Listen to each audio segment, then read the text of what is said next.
안녕하세요. 오늘의 사연 시작합니다. 저는 아이 둘 있는 워킹맘입니다. 우리 시어머니처럼 심술 맞은 분 계시려나 싶네요. 심지어 남편보다 돈도 더 벌고 결혼할 때 집값의 반절 정도 갖고 와 남편 못지않게 보탰는데도 며느리한테 무슨 억하심정이 있어서 그리 볼 때마다 괴롭히시는지 모르겠어요. 그나마 남편이 때마다 막아주었고 중재했었는데 그래서 더 약이 올라 저에게 그러시나 모르겠습니다. 시댁에 관해서는 참 많은 사건들이 있답니다. 일단 시부모님은 현재 졸혼, 엄밀히 말하면 별거 중이시고 아마 황혼 이혼하실 수도 있습니다. 아버님은 무뚝뚝하시지만 그만큼 아들 며느리에게 일체 간섭 안 하시고 이따금씩 아는 분에게 받은 값비싼 녹용이나 애플망고 같은 귀한 음식을 보내주시기도 하고 아이들 계좌 앞으로 100만 원씩 턱턱 내주시는 분입니다. 그리고 멀리 아랫지방에 떨어져 살고 계셔서 명절 전후로 한 번씩 뵈러 가요. 전화도 오직 당신 아들과 손주들이랑만 하시기 때문에 며느리랑 트러블이 아예 없습니다. 하지만 어머님이랑은 결혼 초반부터 엄청 삐그덕거렸어요. 일단 예물 예단부터 쉽지가 않았지요. 저희는 신혼집 마련이 가장 급선무였기 때문에 결혼도 신혼여행도 전부 검소하게 진행하기로 했습니다. 그리고 집을 매매했죠. 이 과정에서 저도 모은 돈 탈탈 털어 남편만큼 가져갔고요.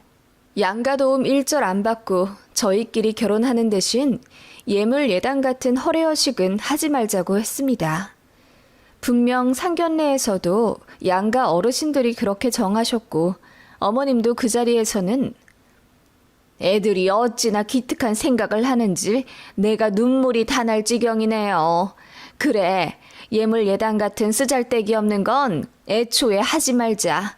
니들끼리만 잘 살면 그만이다. 라고 하시더니 슬금슬금 어머님 가방 하나는 해와라, 이불 한 채는 해와라 요구하기 시작하셨어요. 저에게 아주 장문의 문자를 보내셨는데 아무리 그래도 나한테는 너무나 귀한 아들이다. 얼마나 열심히 키웠는데 장가 보내면서 이 정도도 며느리한테 안 받고 결혼시키는 것은 내 자존심이 허락치 않는다. 어쩌고 저쩌고 써있더군요. 너무 황당해서 답장도 않고 남편에게 보여줬어요. 그랬더니 얼굴이 시뻘개지면서 자기가 알아서 한다고 하고 시어머니랑 싸웠나 보더라고요. 그렇게 남편이 다 쳐냈더니 그게 기분이 나쁘셨는지 저에게 다이렉트로 전화해선 이바지 음식을 해왔으면 좋겠다고 하시더군요. 제 친정엄마더러 해오라는 거잖아요.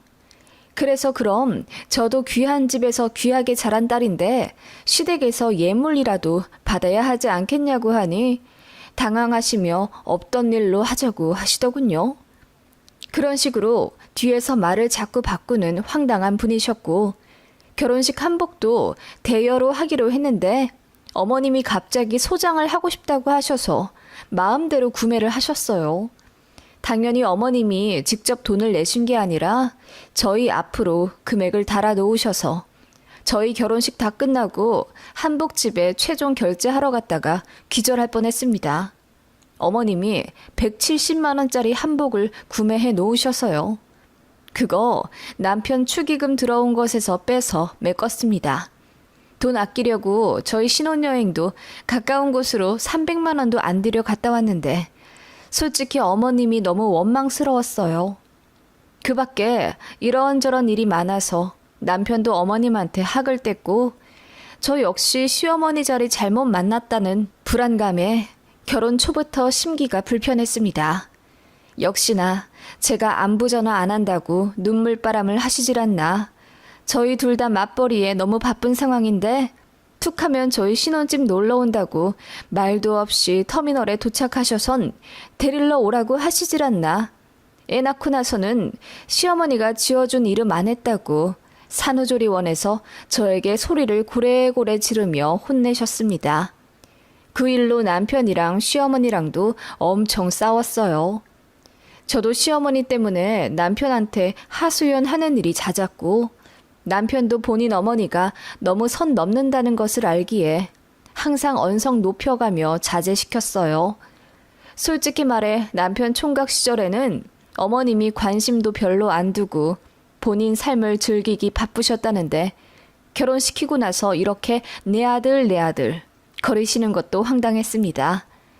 아무튼 산후조리원 일은 정말 시어머니랑 절연 직전까지 갔었네요. 어머님이 울면서 내가 우리 아들이 낳은 새끼 이름도 못 지어주냐? 그런 시어머니라 제가 정이 떨어질 수밖에 없었고 이래서 시짜 하는 거구나 싶었지만 제 주변을 다 돌아봐도 다들 고부관계가 좋고 시어머니랑 잘 지내는데 저만 이런 상황이라 속이 쓰리더군요. 남편도 본인 어머니가 시어머니가 되니 180도 바뀌어 버린 것에 적응하지 못했고 또 실망한 것 같더라고요. 다행히 남편은 늘 제 편이 되어 주어서 큰 부부싸움까지 간 적은 없었는데 문제는 시어머니가 저만 보면 그렇게 심술을 부리신다는 거지요. 그래서 시댁에 가기도 싫었습니다. 가봤자 어머님이 이 핑계 저 핑계 대며 계속 저를 부엌대기로 쓰려고 하시고 제가 남편한테 뭐 하나라도 시키면 그렇게 대놓고 째려보세요. 네가 해도 되는 걸 꼭 그렇게 남편을 시켜야겠냐? 애들 앞에서 가장 체면 좀 살려줘라. 어머님이 그렇게 말씀하시면 저는 애들 앞이니까 더 시켜야죠. 엄마 아빠 똑같이 일하는데 똑같이 살림하는 바람직한 모습 보여줘야 우리 애들 잘 자라지 않겠어요? 라고 되받아 쳤습니다. 극 신혼초 때 말고는 늘 제가 단 한마디도 안 지고 받아쳤기 때문에 어머님이 저를 정말 싫어하세요. 그래서 어머님도 더 악에 받쳐서 우리 아들, 내 아들 거리시는 것 같습니다. 그렇게 되니 남편도 본인 엄마 만나기 싫어했고 딱 어머님 생신이랑 명절에만 뵈러 갔습니다. 그나마도 애들 좀 크기 시작하니 남편이 저는 집에서 쉬라고 하고 애들만 데리고 가서 밥 먹고 오고 그랬어요. 그렇게 제가 시댁에 안 간 날은 어머님이 꼭 저에게 전화해서 참 팔자 좋다. 남편 잘 만나 시집살이 한 번 안 당하고 호강하며 사는구나. 라며 비아냥거리셨죠. 그러면 저는 어머님, 이게 시집살이 아니고 뭔가요? 진짜 호강하며 살면 이런 전화도 안 받았겠죠. 라고 했더니 어머님이 대번 전화를 팍 끊어버리시더군요. 그렇게 어머님과 들이받으며 결혼생활 10년 했습니다. 애 둘 낳고 나서도 회사 안 관두고 버틴 덕분에 회사에서 팀장까지 승진했고 집도 더 좋은 걸로 매매했으며 차도 좋은 걸로 바꿔 타며 살게 됐습니다. 그만큼 저도 남편도 희생하는 삶을 살았기에 가능했습니다. 제가 바쁜 만큼 남편도 회사에서 휴가도 많이 냈고 잠 줄여가며 집안일도 많이 했어요. 서로 불만 갖지 않고 배려한 덕분에 그 어느 가정보다 굳건하고 행복하게 자리 잡을 수 있었다고 생각합니다. 그렇게 치열하게 사는 저를 보며 친정 부모님은 딱하다며 안쓰러워하셨고 어머님은 독하다고 표현하셨네요. 그래서 그런지 같이 밥 먹으러 가게 되면 어머님이 그렇게 제 입에 들어가는 음식을 아까워하셨습니다.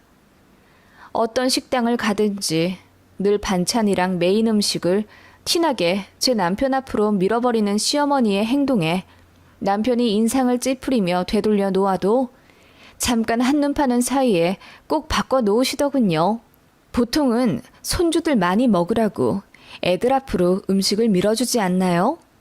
저희 시어머니는 애들 앞에서도 그러세요. 네 아빠가 얼마나 고생하며 사는지 아니? 아빠한테 잘해라. 아빠도 수고를 많이 하는 건 맞지만 어쨌든 애들한테 더 신경 쓰는 건 엄마랑 비할 때가 못 되는데 어머님이 그렇게 이야기하니 애들도 거부감이 들지요. 그래서 우리 애들은 친할머니 별로 안 좋아합니다. 남편도 어머님 그런 모습 보기가 싫으니 만나서 식사하게 되면 이제 뷔페로 가자고 하더군요. 그래서 각자 덜어먹으니 어머님이 그나마 그런 행동을 덜 하셨습니다. 그치만 제가 접시를 비울 때마다 너는 어찌 그리 잘 먹니? 네 남편보다 더 잘 먹는 것 같다. 집에서도 그러니? 라며 꼭 듣기 싫은 말씀을 하세요. 그걸 남편이 자리 비웠을 때만 교묘히 말씀하시곤 하셨지요. 참 답없는 시어머니예요. 제가 잘 안 만나려 하는 이유를 아시겠지요? 아무튼 그러던 와중에 저희 큰아들이 수학 경시대회에서 대상을 타게 되었고 저희 친정에서 축하금을 싸주셨어요. 아버님도 얘기 듣고는 고생했다며 애들 앞으로 용돈을 보내주셨고요.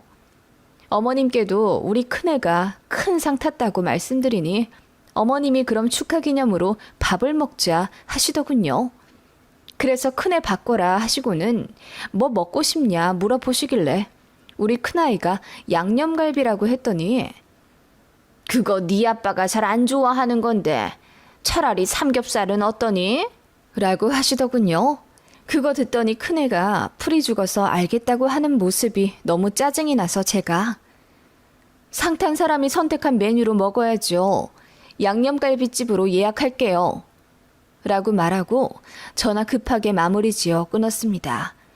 시어머니 이럴 줄 알았는데 제가 뭐하러 전화를 했을까. 내 손으로 제 머리에 꿀밤이라도 때리고 싶은 심정이었습니다. 손자 잘 되는 거 좋아하실 테니 감정을 떠나 행복한 마음 가지시라 연락드렸는데 저희 아이와 저만 또 기분이 상하더라고요. 아무튼 약속 당일 저녁이 되었고 다 같이 어머님 집 근처 양념갈비 음식점으로 가게 되었습니다. 남편이 양념갈비를 싫어하기는요. 다이어트 때문에 잘 못 먹지 양념갈비 무지 좋아하는 사람입니다. 아무튼 그렇게 남편이 신이 나서 고기를 굽기 시작했어요. 그러자 어머님이 우리 아들은 별로 좋아하지도 않는 양념갈비인데 라고 저만 들릴 듯 구시렁거리시더군요. 못 들은 척하고 애들이나 챙겼습니다. 남편이 기분 좋게 구웠고 저는 다 구워진 고기를 애들 밥그릇에 보기 좋게 올려주었지요. 그리고 저도 한 점씩 주워 먹고 있었습니다. 그런 제 모습을 시어머니가 티 안 나게 힐끔힐끔 보시는 게 느껴졌어요. 또 시작이구나 싶어서 언짢아지려고 하더군요. 그래서 제가 구우려고 남편에게서 집게를 뺏어드니 남편이 눈을 동그랗게 뜨며 내가 구울게. 당신은 좀 먹어. 점심도 거의 못 먹었잖아. 라며 저를 챙겼어요. 그 모습을 보고 시어머니가 뭔가 기분이 나쁘신 듯 갑자기 찬물을 들이키시더군요. 어쨌든 애들도 남편도 저도 오랜만에 양념갈비라 기분 좋게 먹고 있었죠. 그리고 고기를 더 시켰어요. 불판 갈기 전 마지막 고기들을 시어머니 좀 챙겨드리고 저도 한 점 먹으려던 찰나 어머님이 갑자기 제 밥그릇을 뺐더니 그만 좀 먹어라. 네 남편은 안 챙기냐? 어떻게 네 입만 입이냐? 네 남편 고기 굽느라 못 먹을 땐 너도 먹지 말아라. 라며 얼굴이 시뻘개진 채로 씩씩거리시더군요. 그 모습에 남편이 더 놀라 왜 그러냐고 언성 높이니 어머님이 억울하다는 듯 아니 넌 힘들게 굽고 있고 얘만 혼자 고기 다 주워 먹고 있잖니. 해도 너무해서 내가 한 소리 한다. 라고 하시더군요. 그 모습에 남편이 더 화가 난 듯이 아니 와이프보다 내가 더 먹고 있는데 무슨 말씀이에요. 나 혼자 지금 2인분은 좋게 집어먹고 있구만. 그리고 와이프 오늘 밥솥에 밥이 별로 없어서 우리한테 다 주고 와이프는 카스테라 하나 먹었어요. 라고 대들었지요. 그러자 어머님이 어떻게 손주들 앞에서 지 와이프 편을 들고 지 엄마한테 이렇게 소리를 지르냐며 황당하다고 하시더군요. 네가 이러니까 며느리가 날 우습게 보는 거지. 내가 아까부터 봐왔다. 네 그 잘난 와이프가 고기를 20점은 더 먹더라. 어머님은 제가 고기 먹는 걸 다 세어보고 계셨던 거예요. 소름이 돋더라고요. 그래서 제가 조용히 일어나서 애들한테 카드를 쥐어준 뒤 편의점 가서 맛있는 거 사 먹고 차에 들어가 있으라고 했습니다. 상황 판단이 되었는지 애들은 조용히 카드 들고 식당을 나갔고요. 그것 보고 나서 어머님을 보며 입을 열었습니다. 어머님, 맞아요. 저 고기 20점은 좋게 먹었습니다. 그런데요, 제 친정엄마 같았으면 20점이나 먹은 게 아니라 20점 밖에 안 먹었냐고 하실 거예요. 그러자 어머님이 무슨 뚱딴지 같은 소리를 하냐는 표정으로 저를 보시더군요. 어머님한테 제 남편이 귀한 자식인 것처럼 저 역시 저희 부모님한테 귀한 딸이라고요. 그런데도 저희 부모님이 사위 올 때마다 좋아하는 음식으로 한가득 차려 내어주세요. 이 사람 제 친정 오면 살쪄서 간다고 투덜거려요. 그러자 어머님이 입을 삐쭉 내밀며 무슨 소리를 하려고 이렇게 서론이 기냐며 투덜대시더라고요. 어머님 아들이 처가에 잘하는 사위라서 저희 부모님이 잘해주시는 줄 아세요? 어머님한테는 잘난 아들이겠지만 솔직히 말해 그렇게 잘난 사위도 잘난 남편도 아니에요. 저희 부모님은 그냥 상식적으로 대해주시는 것뿐이라고요. 그 말에 어머님이 화들짝 놀라며 그럼 내가 상식적이지 않은 노친네라는 말을 하려는 거냐? 라고 하시더군요. 아니요, 전 그런 말 안 했는데요. 제가 그런 말 안 해도 어머님이 저한테 그렇게 하신다는 거 알고 계신 거네요? 그랬더니 어머님이 아무 말 못 하시더라고요. 남편도 얼굴이 벌개져서는 와이프한테 미안하니 제발 그런 짓 좀 하지 말아라. 이제 찾아오지도 않을 거다. 큰 소리 쳤고요. 저는 그럴 때면 아무 말도 안 했었는데 그날만큼은 동조했습니다. 맞다고요. 시어머니 만나러 갈 때마다 오늘은 어떤 상처를 입고 돌아오려나 싶어 가슴이 두근거릴 정도였다고요. 그 자리에서 남편한테도 말했죠. 이제 당신 어머니는 당신이 챙겨라. 나는 내 부모님이나 챙길 거다. 라고요. 그리고 빌지들어 어머님 앞에 드리고는 어머님이 먼저 드시자 했으니 어머님이 사세요. 고기 20점 잘 먹었습니다. 라고 했습니다. 당황해 하시더군요. 그동안 저희랑 밥 먹으면서 단 한 번도 어머님이 계산하신 적 없으세요. 늘 저희가 사드렸죠. 저는 애들이랑 택시 잡아타고 집으로 왔죠. 어머님을 모셔다 드리고 집에 온 남편이 애들 다 자고 난 이후에 제 손잡고 면목이 없다고 하며 고개 숙이더군요. 그리고 이제 정말 시어머니 신경 쓰지 말라고 해서 안 그래도 그럴 거니 당신도 괜히 억울해하지 말아줬으면 좋겠다 라고 했습니다. 남편은 100% 이해한다며 미안하다는 말밖에 나오지 않는다더군요. 제가 가고 난 이후에 남편이 시어머니랑 식당에서 큰 소리 내며 싸웠다더군요. 뭐라고 했는지는 모르지만 아마 남편도 어머님한테 쌓인 것들이 있었겠지요. 결혼 전엔 아들한테 관심도 없더니 결혼하고 나서 괴상한 짓 하시는 게 어이없기도 했겠고요. 아버님이랑 사이가 안 좋아 결혼한 아들네 부부한테 집착한 것도 남편은 이미 눈치채고 있었어요. 그래서 이제 더 어머님이랑 거리 둘 거라고 하더군요. 어머님이랑은 그 이후로 1년 반 동안 연락 단 한 번도 안 했어요. 얼굴도 안 봤고요. 그 안에 어머님이 손가락이 골절되셨는데 제가 병원 가보려고 하니 남편이 말리더군요. 이러면 자기가 애쓴 이유가 없다나? 그래서 전화 한 번 드렸더니 어머님이 귀가 팍 죽어서는 고분고분하게 대답하시고 조용히 끊으시더라고요. 남편은 자기가 알아서 어머님 보조 간병인 구하고 묵묵히 아들로서 책임을 다하더군요. 생각해보니 그게 맞다고 하면서요. 장인어른 장모님이 다치시면 사위는 전화 한 번 드리는 게 다일 텐데 본인도 알게 모르게 저에게 기댔던 것 같다며 반성하더군요. 반성할 만큼 못한 남편은 아닌데 어머님 때문에 괜히 여런 마음만 불편해졌네요. 여튼 저희 부부는 그날 이후로 더 끈끈해졌고 저도 시어머니의 전화와 만남에 대한 압박에서 자유로워지니 한결 마음이 편하네요. 어머님이 정신을 차리실진 모르겠지만 나중에 저한테 진심으로 미안해 하실 날이 온다면 저도 최소한의 도리 정도는 하고 싶네요.